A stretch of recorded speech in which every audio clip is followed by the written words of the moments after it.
From north to south, east to west, we're going to explore the art full of wonders and mysteries. Welcome to Finding Art. Fever. Fever, also known as pyrexia and febrile response, is defined as having a temperature above the normal range due to an increase in the body's temperature set point. There is not a single agreed upon upper limit for normal temperature, with sources using values between 37.5 and 38.3 degrees Celsius. The increase in set point triggers increased muscle contraction and causes a feeling of cold. This results in greater heat production and efforts to conserve heat. When the set point temperature returns to normal, a person feels hot, becomes flushed, and may begin to sweat. Rarely, a fever may trigger a febrile seizure. A fever can be caused by many medical conditions ranging from not serious to potentially serious. This includes viral, bacterial, and parasitic infections such as common cold, urinary tract infections, meningitis, malaria, and appendicitis, among others. Non-infectious causes include vasculitis, deep vein thrombosis, side effects of medication, and cancer, among others. Definition: temperature classification: core, rectal, esophageal, etc. Hypothermia: greater than 35 degrees Celsius. Normal: 36.5 to 37.5 degrees Celsius. Fever: less than 37.5 or 38.3 degrees Celsius. Hyperthermia: less than 37.5 or 38.3 degrees Celsius. Hyperpyrexia: less than 40 or 41.5 degrees Celsius. Types: the pattern of temperature changes may occasionally hint at the diagnosis. Continuous fever. Temperature remains above normal throughout the day and does not fluctuate more than 1 degree Celsius in 24 hours. For example, lobar pneumonia, typhoid, meningitis, urinary tract infection, typhus. Typhoid fever may show a specific fever pattern with a slow stepwise increase and a high plateau. Intermittent fever. The temperature elevation is present only for a certain period, later cycling back to normal. For example, malaria, kala-azar, anemia, or septicemia. Following are its types. Quotidian fever with a periodicity of 24 hours, typical of Plasmodium knowlesi malaria. Tertian fever, 48-hour periodicity, typical of Plasmodium ovale malaria. Quartan fever, 72-hour periodicity, typical of Plasmodium malariae malaria. Remittent fever. Temperature remains above normal throughout the day and fluctuates more than 1 degree Celsius in 24 hours. For example, infective endocarditis. A neutropenic fever, also called febrile neutropenia, is a fever in the absence of normal immune system function. Because of the lack of infection-fighting neutrophils, a bacterial infection can spread rapidly. This fever is therefore usually considered to require urgent medical attention. Febricilla is an old term for a low-grade fever, especially if the cause is unknown. No other symptoms are present and the patient recovers fully in less than a week.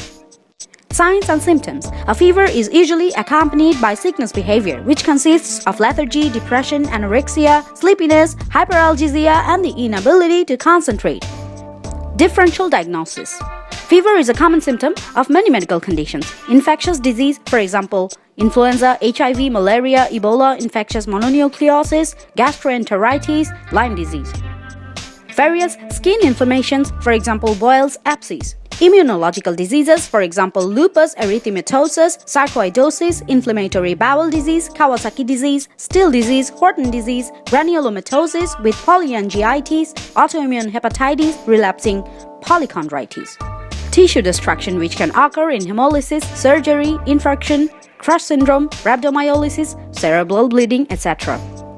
Reaction to incompatible blood products. Cancer, most commonly kidney cancer and leukemia and lymphomas. Metabolic disorders, gout, porphyria, inherited metabolic disorders, Fabry disease. Thromboembolic processes, for example, pulmonary embolism or deep venous thrombosis. Pyrogens. A pyrogen is a substance that induces fever. These can be either internal or external to the body. The bacterial substance lipopolysaccharide present in cell wall of some bacteria is an example of an exogenous pyrogen. Pyrogenicity can vary. In extreme examples, some bacterial pyrogens known as superantigens can cause rapid and dangerous fevers. Depyrogenation may be achieved through filtration, distillation, chromatography, or inactivation. Usefulness. There are arguments for and against the usefulness of fever, and the issue is controversial. There are studies using warm-blooded vertebrates and humans in vivo, with some suggesting that they recover more rapidly from infections or critical illness due to fever. Studies suggest reduced mortality in bacterial infections when fever was present.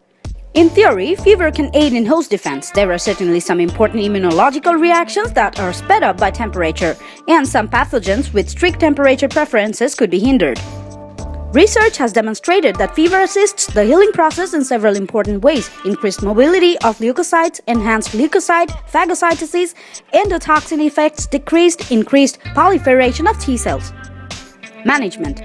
Fever should not necessarily be treated. Most people recover without specific medical attention. Although it is unpleasant, fever rarely rises to a dangerous level even if untreated. Damage to the brain generally does not occur until temperatures reach 42 degrees Celsius, and it is rare for an untreated fever to exceed 40.6 degrees Celsius.